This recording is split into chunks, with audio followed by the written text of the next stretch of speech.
বিশ্বকাপের জন্য ভারতের স্কোয়াড ঘোষণা করা হয়েছে এবং ভারতের স্কোয়াড ঘোষণার আগেও দলটা নিয়ে অনেক রকমের আলোচনা হয়েছে।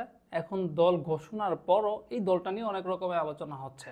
তার কারণটা হচ্ছে কিছু প্লেয়ার রয়েছে যারা খুব ভালো পারফর্ম করছিলেন কিন্তু তারা দলে চান্স পাননি। আবার কিছু প্লেয়ারকে নিয়ে অনেক রকমের সমালোচনা হয়েছিল যারা পারফরমেন্সও অতটা আহামরি নয় কিন্তু তারা দলে চান্স পেয়েছে। আগে দেখা যাক যে ভারত যে দলটা ঘোষণা করেছে সেই দলটাতে আছেন কারা।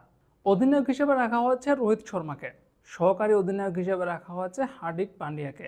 এছাড়া স্কোয়াডে রয়েছেন জয়সওয়াল, বিরাট কোহলি, সূর্যকুমার যাদব, ঋষভ পান্ট, সঞ্জু স্যামসন, শিবন দুবে, রবীন্দ্র জাদেজা, অক্ষর প্যাটেল, কুলদীপ যাদব, যুবেন্দ্র চাহাল, আর্শদীপ সিং, জসপ্রীত বুমরা এবং মোহাম্মদ সিরাজ। এই দলটা ঘোষণার পূর্বে অধিনায়ক কে থাকবে সেটা নিয়ে অনেক রকমের আলোচনা হয়েছে, যে অধিনায়ক কি রোহিত শর্মাই থাকবেন কিনা, নাকি বিরাট কোহলিকে আবার ফিরিয়ে আনা হবে, নাকি হার্দিক পান্ডিয়াকে অধিনায়ক করা হবে, এরকম অনেক রকমের আলোচনা হয়েছে। তবে শেষ পর্যন্ত রোহিত শর্মার উপরে আস্থা রেখেছে ভারতীয় টিম ম্যানেজমেন্ট। তবে হার্দিক পান্ডিয়া যাকে নিয়ে আসলে তিনি দলে চান্স পাবেন কিনা সেটা নিয়ে অনেক রকমের আলোচনা হয়েছে। অনেকেই তো ভারতের অনেক সাবেক ক্রিকেটার তাকে আসলে বিশ্বকাপ স্কোরে দেখতে চাননি, কিন্তু হার্দিক পান্ডিয়া শুধু চান্স পেয়েছেন এরকমটা নয়, তিনি তো স্কোয়াডে আছেন, সেই সঙ্গে তিনি সহকারী অধিনায়ক হিসাবে দলে আছেন।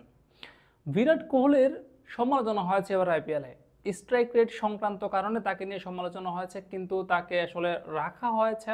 বিশেষ করে অধিনায়ক রোহিত শর্মা বিরাট কোহলিকে দল থেকে বাদ দিতে চাননি, তিনি চেয়েছেন বিরাট কোহলি থাকুক। সব কিছু মিলিয়ে আবার আইপিএলও দারুণ পারফর্ম করছেন বিরাট কোহলি, যদিও স্ট্রাইক রেট নিয়ে ঝামেলাটা না হলে তিনি কিন্তু এই মুহূর্তে টপ স্কোরার আইপিএলে, তো তাকে বাদ দেওয়ার কোনো প্রশ্নই আসে না। তবে যে জায়গাতে সবচেয়ে বড় একটা প্রশ্নবোধক চিহ্ন বলা যায় সেটা হচ্ছে রিঙ্কু সিং এই দলটাতে চান্স পাননি, শুভমান গিলও দলটাতে চান্স পাননি, তারা দুজনই রয়েছেন রিজার্ভ খেলোয়াড় হিসেবে। এই দলটাতে উইকেট কিপার ব্যাটসম্যান হিসাবে রয়েছেন সঞ্জু স্যামসন, রয়েছেন ঋষভ পান্ট। এখানে কিন্তু লুকেশ রাহুলও জায়গা হয়নি। তবে ঋষভ পান্ট এবং সঞ্জু স্যামসন এই দুজনের মধ্যে আসলে এখানে আরেকজনের ফাইট হয়েছিল, সে হচ্ছে দীনেশ কার্তিক। এবং এবারে আইপিএলে দীনেশ কার্তিক যে ঝড়ো ইনিংস খেলছেন, অনেকে ভেবেছিলেন হয়তোবা দীনেশ কার্তিক এবারের ভারতের যে বিশ্বকাপ স্কোয়াড সেখানে টিকে যাবেন, কিন্তু শেষ পর্যন্ত তাকে কিন্তু রাখা হয়নি।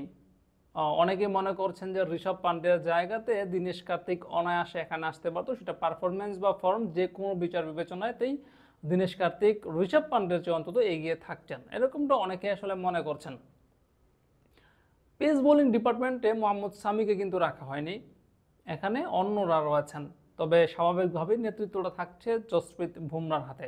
ভারতের এই স্কোয়াডকে আপনি 10-এর মধ্যে কত দিবেন, বা ভারতের এই স্কোয়াড নিয়ে আপনি কি সন্তুষ্ট কিনা সেটা আপনি জানাতে পারেন কমেন্টে।